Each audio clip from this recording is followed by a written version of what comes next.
नमस्कार दोस्तों। दोस्तों आज हम बात करेंगे एआईएसएल की निकली बहुत सारी वैकेंसियों के रिक्रूटमेंट प्रोसेस के बारे में दोस्तों। मेरे बहुत सारे सब्सक्राइबर जो कि मेरे कमेंट सेक्शन में कमेंट किया है कि सर तो प्लीज़ ये जो एआईएसएल का वैकेंसी वगैरह निकलता है उसके रिक्रूटमेंट प्रोसेस क्या होता है? उसको बहाली कैसे की जाती है? उसका पूरा प्रोसीजर कैसे है? और रिक्रूटमेंट का पूरा क्या प्रक्रिया है? पूरी प्रक्रिया को विस्तार से बताइए दोस्तों। तो आज हम चर्चा करेंगे एआईएसएल में निकली हुई सारे रिक्रूटमेंट्स के बारे में एक-एक करके दोस्तों। दोस्तों इसमें जितनी भी रिक्रूटमेंट निकली है उसमें सबसे ज़्यादा वैकेंसी है आपका हैंडीमैन, हैंडी वूमन के लिए, junior officer customer services, customer service executive, junior customer service executive, इसके अलावा रैम सर्विस एग्जीक्यूटिव और उसके अलावा है हैंडीमैन, हैंडी वूमन और यूएआरडी है, यूटिलिटी कम रैम ड्राइवर। दोस्तों हम एक-एक करके चर्चा करेंगे, ध्यान से सुनिएगा। सबसे पहले हम आपको बता दें डॉक्यूमेंटेशन प्रोसेस के बारे में दोस्तों।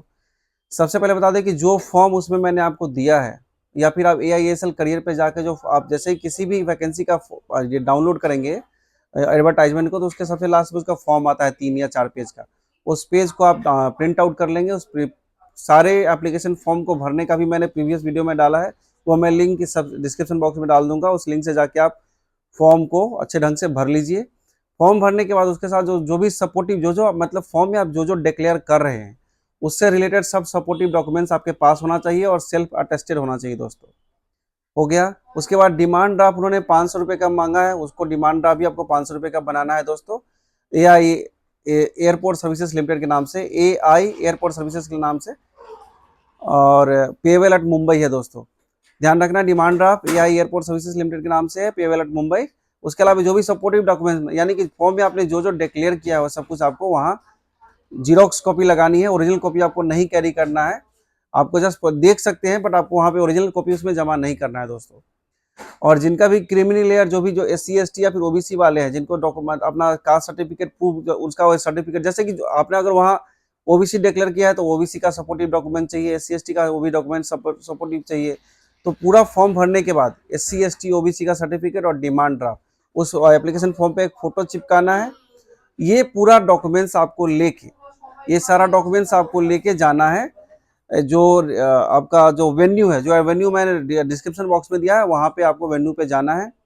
वेन्यू पे जाके सबसे पहले आपका होगा स्क्रूटनिंग। स्क्रूटनिंग मतलब जो डॉक्यूमेंट्स आपसे मांगा गया, जो रजिस्ट्रेशन नंबर देख मतलब आपका सारा डॉक्यूमेंट्स देखेंगे, फॉर्म देखेंगे। फॉर्म देखने के बाद आपका जो भी सपोर्टिव डॉक्यूमेंट्स है वो देखेंगे। होगा तो वो ओरिजिनल आपको देखने के लिए मांगते हैं, लेकिन ओरिजिनल जमा नहीं करना है दोस्तों। ओरिजिनल आपको देखने के लिए मांगेंगे। उसके बाद आपको जो है एक रजिस्ट्रेशन नंबर देंगे वो, ठीक है। सारा डिमांड ड्राफ्ट वगैरह सबमिट करने के बाद एक रजिस्ट्रेशन नंबर देंगे। रजिस्ट्रेशन पे आपका उसी के हिसाब से आपका इंटरव्यू प्रोसेस आगे का शुरू होगा दोस्तों। तो ये हो गया आपका पूरा डॉक्यूमेंट प्रोसेस, फॉर्म भरने से लेके, डिमांड ड्राफ्ट से लेके, एप्लीकेशन फॉर्म में आपने जो इन्फॉर्मेशन दिया उसका सपोर्टिव डॉक्यूमेंट से लेके पूरा आपको एक फॉर्म सबमिट करना है। उसके बाद एक कोड, एक नंबर दिया जाएगा आपको, हैंड रिटन एक पेपर दिया जाएगा, उसके हिसाब से आपको अब आगे का प्रोसेस इंटरव्यू में बोला जाएगा दोस्तों। वो आगे का प्रोसेस मैं अभी आपको बताऊंगा दोस्तों। ये हो गया डॉक्यूमेंटेशन स्क्रूटनिंग प्रोसेस हो गया। इसके बाद अलग अलग जो कैटेगरी है उसका अलग अलग हिसाब से उनका मतलब क्या कहते हैं रिक्रूटमेंट का प्रोसेस है, मतलब एग्जामिनेशन का प्रोसेस है दोस्तों। मैंने आपको पहले भी बताया और अभी भी बता दूं दोस्तों कि जूनियर ऑफिसर कस्टमर सर्विसेज है, उनका कोई जीडी राउंड नहीं होता है, ना ही कोई प्रायर राउंड होता है। उनका डायरेक्ट मैनेजमेंट राउंड होता है, क्योंकि वो ऑलरेडी एक्सपीरियंस वाले हैं, 9 साल और 6 साल का एक्सपीरियंस मांगा है। तो उनका या फिर जूनियर ऑफिसर से एबव एज वाले भी, जैसे मैनेजर लेवल का है या कोई इस तरीके की वैकेंसी है, तो उनका कोई प्रीवियस मतलब जो है प्रोसेस नहीं होता। उनका डायरेक्ट मैनेजमेंट के साथ 1 to 1 इंटरव्यू होती है। 3-4 मैनेजमेंट के लोग होते हैं, ऑपरेशंस के लोग होते हैं, और डायरेक्ट उनसे क्वेश्चनिंग करते हैं कि कितना साल का एक्सपीरियंस है, कहाँ कहाँ किस किस एरिया में आप काम किए हो, किस किस एयरलाइन में काम किए हो, और किस किस एयरलाइन में कौन कौन किस एरिया में arrival, departures, makeup, breakup, cargo कहाँ काम किया, उससे रिलेटेड उनको क्वेश्चन पूछा जाता है। और उसके बाद उनका सिलेक्शन अगर होता है तो उनको पता जाता है कि विदिन 7 डेज या once you will get select आपको हम कॉल कर लेंगे। ये हो गया कस्टमर सर्विस एग्जीक्यूटिव के ऊपर वाला जितना भी पोस्ट हुआ, जैसे कि junior officer customer services, officer customer services या फिर मैनेजर कस्टमर सर्विसेज, इस तरीके का जो भी पोजीशन आएगा उसके लिए कस्टमर सर्विसेज एग्जीक्यूटिव और जूनियर कस्टमर सर्विसेज एग्जीक्यूटिव, इस दोनों के प्रोसेस के लिए आपका ये स्क्रूटनिंग का प्रोसेस है, सबको गुजरना पड़ेगा। डॉक्यूमेंट जो आपको चेक करते हैं उसके बाद एक नंबर देते हैं आपको, जो ये चूंकि ये वॉक इन प्रोसेस है इसमें, तो ऑफलाइन करके एक पेपर पे लिख के या फिर उनका एक टाइपिंग किया उस नंबर फाड़ के आपको दे देंगे। वो नंबर, उसी नंबर के हिसाब से आपका रजिस्ट्रेशन नंबर उसमें अंकित होगा दोस्तों। अब क्या है, वो नंबर लेने के बाद कस्टमर सर्विस एग्जीक्यूटिव के लिए और जूनियर कस्टमर एग्जीक्यूटिव के लिए सबसे पहला राउंड होता है उनका जीडी राउंड। जीडी राउंड में क्या होता है, 5, 10 या 20, कभी-कभी 15 या कभी 10, कभी 11 ऐसे के ग्रुप बना के उनको एक टॉपिक दिया जाता है।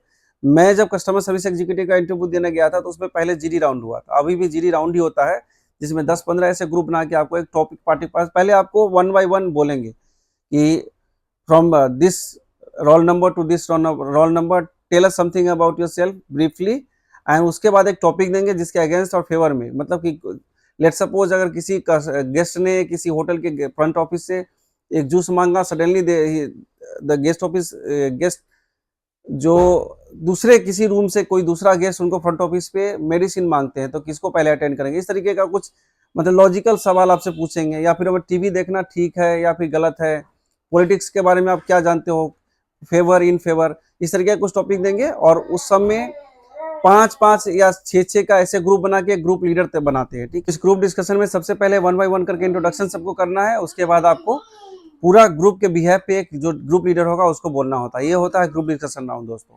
ये राउंड क्लियर करने के बाद जो कस्टमर सर्विस एग्जीक्यूटिव है या जूनियर कस्टमर एग्जीक्यूटिव जो मैंने बताया, ये राउंड क्लियर करने के बाद वो लिस्ट लगा देते हैं बाहर, जो भी उस 20 में से या 15 में से जो भी लोग सिलेक्ट हुआ है, वो सिलेक्टेड लोगों का नाम नहीं रहता है, रोल नंबर प्लस नाम भी रहता है और उनका डेट ऑफ बर्थ भी रहता है।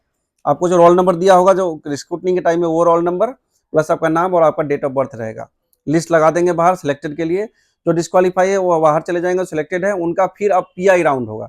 जो जूनियर ऑफिसर कस्टमर सर्विसेज या फिर अपर लेवल वाले जिनका हुआ है वो प्रोसेस है, मतलब उनसे पहले कस्टमर सर्विस एग्जीक्यूटिव और जूनियर कस्टमर एग्जीक्यूटिव को ये प्रोसेस से गुजरना होता है। तो ऑफिसर रैंक का या मैनेजर रैंक के बाद कस्टमर सर्विस एग्जीक्यूटिव या जूनियर कस्टमर सर्विस एग्जीक्यूटिव का प्रोसेस मैंने बता दिया दोस्तों। अब बात करेंगे हैंडीमैन या हैंडी वूमेन के लिए दोस्तों। इसका कोई बड़ा कोई रॉकेट साइंस नहीं, जैसा कि मैंने बताया कि हैंडीमैन या हैंडी वूमेन का काम बैगेज लोडिंग या फिर व्हील चेयर हैंडलिंग या किसी तरीके का यूएमएनआर अनएकम्प्लाइंड माइनर को हैंडलिंग करने का काम होता है। उनको किसी भी यूटिलिटी हैंड में यूज किया सकता है, इसलिए उनका नाम जो है हैंडीमैन या हैंडी वूमेन, मतलब किसी समय उनको हैंडी रहना है किसी भी काम के लिए दोस्तों। एक चेकिंग काउंटर पे उनको बैगेज उस पे डालने से शुरू होके, मतलब वेट मशीन पे डालने से शुरू होके कन्वेयर बेल्ट पे डालने से लेके सारा काम।